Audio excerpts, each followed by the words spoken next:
হামজা রাদিয়াল্লাহু আনহু নাম শুনেছেন? হামজা রাদিয়াল্লাহু আনহু উহুদের দিনে এমনভাবে যুদ্ধ করছিলেন যে তাকে যে হচ্ছে সেও বলেছে যে সে এমনভাবে যুদ্ধ করছিল যে মনে হচ্ছিল সে একজন উড়ন্ত বাজপাখি। সামন থেকে আমি তাকে আঘাত করার কোনো সুযোগ পাই নাই, পিছন থেকে পাথরের পিছন থেকে তাকে আমি দূর থেকে একটা বর্ষা নিক্ষেপ করেছিলাম।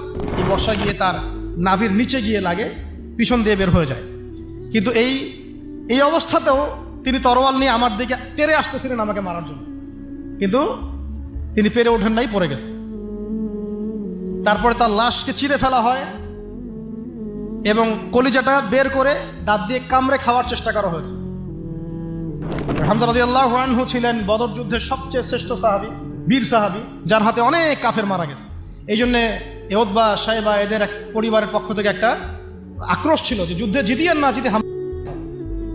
এই জন্য ওয়াহশী নামক একজন